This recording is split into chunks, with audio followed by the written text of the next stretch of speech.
بسم اللہ الرحمن الرحیم نحمده ونصلی علی رسولہ الکریم اما بعد۔ آج انشاءاللہ ہم بات کریں گے کہ قرآن مجید کی جو صورتیں ہیں مکی اور مدنی، یہ ہمیں کیسے معلوم ہوگا کہ قرآن مجید کی کتنی صورتیں مکی ہے اور کتنی مدنی ہے۔ تو اس کا آسان فارمولہ ہم بیان کریں گے انشاءاللہ۔ اس فارمولے کو سمجھنے کے بعد یہ آپ کے لیے آسان ہو جائے گا کہ کتنی صورتیں مکی ہے اور کتنی مدنی ہے۔ اس پر ہم الگ سے بات کریں گے کسی اور موقع پر کہ مکی اور مدنی صورتوں کی پہچان کیا ہے، کہ یہ صورت مکی ہے یا مدنی ہے۔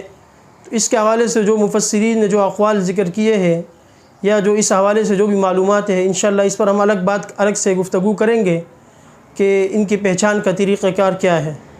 آج جو ہم بات کریں گے وہ اس حوالے سے ہے کہ مکی صورتوں کی تعداد اور مدنی صورتوں کی تعداد ہمیں کیسے یاد ہوگی تاکہ ہم سے یہ بھولے نہیں کہ مکی صورتوں کی تعداد اتنی ہے اور مدنی صورتوں کی تعداد اتنی ہے۔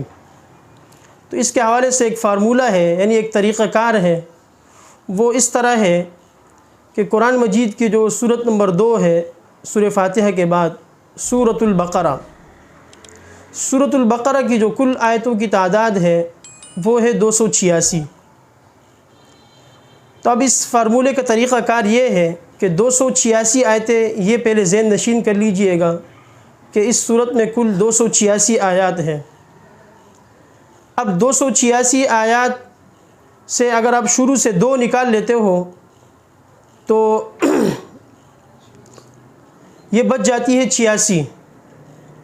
یہ 86 جو عدد ہے یہ قرآن مجید کی مکی صورتوں کی پہچان ہے کہ پورے قرآن مجید میں کل جو مکی صورتوں کی تعداد ہے وہ 86 ہے۔ اسی طرح مدنی صورتوں کی تعداد کیسے معلوم ہوگی؟ اسی سے تو 286 کے آخر سے آپ 6 نکال لو، جب 6 نکال لیں گے تو 28 بچ جائیں گے، اور یہی قرآن مجید کی مدنی صورتوں کی تعداد ہے۔ یعنی کل 86 صورتیں مکی ہیں پورے قرآن مجید میں، اور کل 28 صورتیں مدنی ہیں پورے قرآن مجید میں، اور ان دونوں کو ملا کر جمع کی جائے تو 114 صورتیں بن جاتی ہیں۔